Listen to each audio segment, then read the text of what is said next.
In this video, I'm going to give you 5 basic principles of weed control to help simplify things.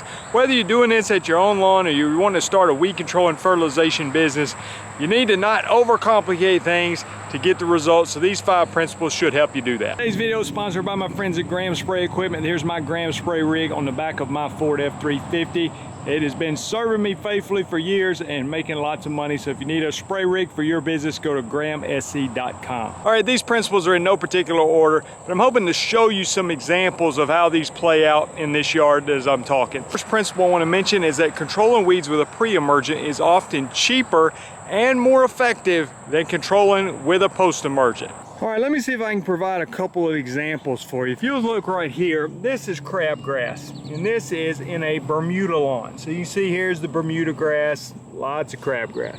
Now I'm filming this in early August. There's a beautiful thing that happens when it comes freezing weather later this fall. This crabgrass will die, and it almost gives you a fresh start on your lawn. Now I realize some places where you live it never gets below freezing, but I'm in the Birmingham, Alabama market, and that's what happens for us. If I'll simply put down a pre-emergent next January or February, sometime before the crabgrass germinates, then it will do an excellent job of preventing the vast majority of this crabgrass. Now, I use prodiamine. It doesn't cost a lot of money, and it has outstanding results.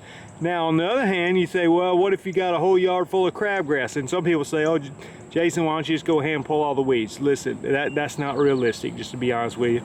But if you want to go at a post-emergent standpoint, I could go with a product that had quinclorac in it, but you're looking at a significantly more expensive product.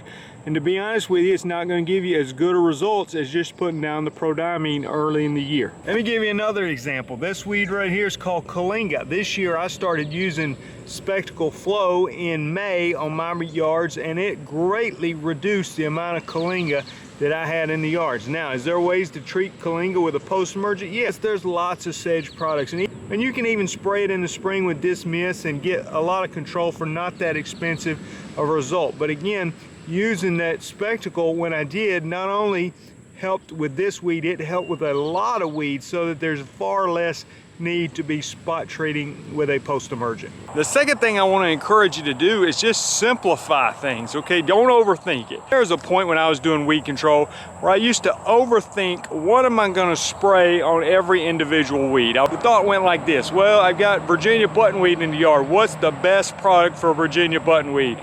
Well, I've got crabgrass. What's the best crabgrass product? Well, I've seen some chamber bitter. What's the best product for that? Well, I've got some nutsedge. What is the best product I can spray on nutsedge? Well, what happened is you end up with a small yard and you want to walk over that yard 5 times with 5 different products for the 5 different weeds in the lawn, because you're trying to get the best product for each individual weed. Not only is that very time consuming, it's also costly and tedious, and just to be honest, it's frustrating. Oftentimes lawn care professionals will find a combination of products that is going to get the vast majority of the weeds. If you watch the channel often, you know that I use Celsius and Certainty mixed together, and I spray warm season lawns. I love this combination because I can use on Bermuda lawns, Centipede lawns, St. Augustine lawns, Zoysia lawns, and it will get almost any weed in the lawn, and the grass tolerates it even in hot weather. Let me just give you a little hint. I personally think that there might be some products that do better on specific weeds than the Celsius Certainty combo. I know that there's cheaper combos than the Celsius Certainty combo. For example, if I saw some chamber bitter in a lawn, do I think the Celsius Certainty combo is going to do good on the chamber bitter? Well, I do think it will have quite a bit of effectiveness. But I could also just go spray change up on it, and that would also work at a much cheaper price. But when I'm out there spraying hundreds of yards, that would require me to go back and walk the yard a second time, because the change up might be good at that, but not so good at other. The Celsius Certainty combo is really good on sedges, grassy weeds, and broadleaf weeds. Now, I'm not saying that's the only combination. It may determine what kind of weeds you're seeing in the lawn, but the point being, I don't think it's smart to find the exact perfect product for each individual weed. I know that Blindside works great on Virginia buttonweed, and Change Up's pretty good on Virginia buttonweed. But Celsius and Certainty mixed together is more expensive, but it also works good on that. But it just kind of simplified it for me. Now, I could put all these different products in separate tanks on my truck and walk the yard multiple times. But just to be honest with you, I don't think that makes sense. I definitely don't think it makes sense if you're a homeowner. You just need to simplify things and find something that will work for most of the weeds in your lawn.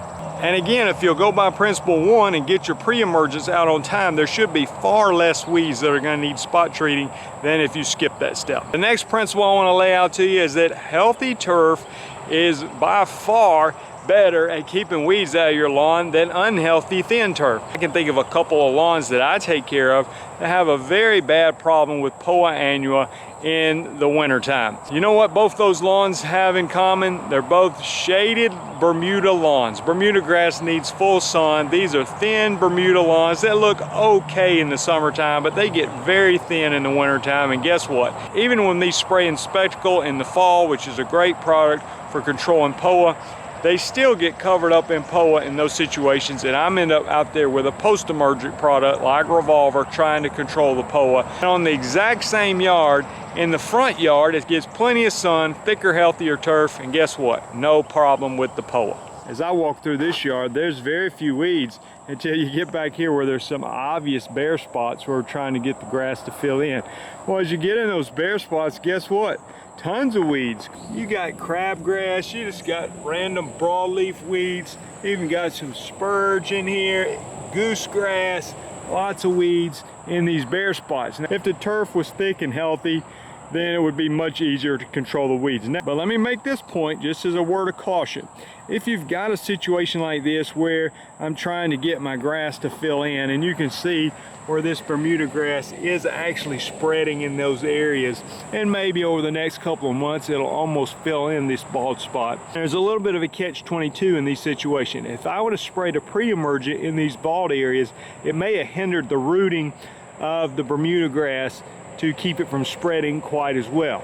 Now the other side of the coin is, if you don't spray a pre-emergent, it might get so much pressure from weeds that the Bermuda can't spread, or whatever grass type you have, if it's one that spreads like our warm season grasses do, then it might not be able to spread because there's so much competition from the weeds. So you got to kind of weigh that out. Typically, I might go with a light dose of pre-emergent early in the year, and I think by the time the Bermuda really starts spreading late in the summer, hopefully the pre-emergent's not going to hinder the rooting at that point in time. That's the way I've typically approached it. You could go with no pre-emergent and try to control the weeds with a post-emergent and allow your grass a better chance to spread. But if you got thin, unhealthy turf, spraying a bunch of herbicides on it is not exactly a recipe for success. You may see some cars drive by in the background. I live on a road that gets a decent amount of traffic, and a lot of people comment about my yard, say, "Oh, Jason, your yard looks great, it always looks great." What I tell them sometimes is thank you, but if you looked at it closer, you'd actually see there are some weeds.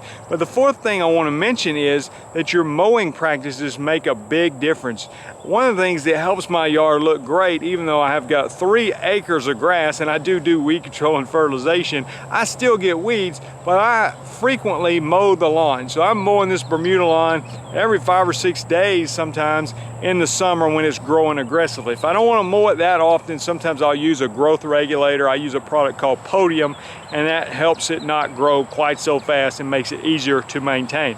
But oftentimes when I get a call for my business and it's a yard that's looking really terrible in the spring, it's got some weeds, sometimes part of the problem is that the lawn is just not being mowed. And I know it's easy to say, hey, you're the lawn care guy, aren't you supposed to be keeping the weeds out of the lawn? And what am I paying you for? Aren't you spraying it? Yes, that's true, but frequent mowing makes a huge difference in the lawn and the appearance of the lawn, and actually puts a lot of pressure on the weeds, because some weeds, honestly, when you just start mowing them, they're going to die from being mowed. So the mowing's a huge factor on making your yard look good, and also helps with controlling the weeds. Fifth thing I want to mention is watering. Now this can go both ways. Oftentimes if you don't water at all, you get a drought-stressed lawn that's not as healthy, and it could make it susceptible to weeds. On the other hand, if you water the grass too much, you may be setting yourself up for fungus, and you may be actually feeding the weeds. So we have a lot of nutsedge, kalinga, things like that in our area. We even have some doveweed. All those weeds like wet areas, as well as we get a lot of dollar spot in the summertime, which loves when you water the grass, especially watering in the evening, which keeps the water on the leaf blade overnight, causing the dollar spot fungus. So if you're gonna water early in the morning. In our area, we encourage people to water less often but for longer. So instead of watering 15 minutes 3 times a week, we say, hey, would you mind just watering once a week early in the morning, but soak it really good, maybe 30 to 40 minutes per zone. Help get the water down deeper in the roots and not watering quite so often, which is gonna help us out big time on controlling the nutsedge, the kalinga, and the dollar spot and other fungus. Again, a customer may say, hey, I'm paying you to control the weeds. It shouldn't matter how much I water, how much I mow, whatever. You know, that's fine if they want to be that way. Honestly, most of them don't say that. They appreciate the advice. But I look at it as a team effort. I'm telling you, these things do help the appearance of the lawn. They do help control the weeds. And one of the ways you can find that out, oftentimes there'll be an air conditioning system in the outside unit, and it'll have a place where the water drains off. And guess what? It's full of kalinga, nutsedge, maybe doveweed, because it stays damp. And you can see, why is that weed just thriving right there? Because it loves the wet area. And if you're watering your yard all the time where it's 98 degrees and hasn't rained in a month, but I'm still squishy water under my feet, then it lets me know, hey, you're making it very difficult to control some of these tough weeds. Well, there you have it. I hope these 5 principles helped you. If you're thinking about getting into the weed control and fertilization business, you might go to lawncarelife.com. There's resources available for you there. There's the Weed Control and Fertilization Academy. There's documents, pricing charge, programs, all kind of stuff. There's also mowing resources, mosquito spraying resources. If you're thinking about going to the Equip Expo, which was formerly the GIE Plus Expo, use the code Lawn Care Life when you check out, and that will save you half off your registration. Appreciate you watching. Leave me a comment. We'll see you guys in the next video.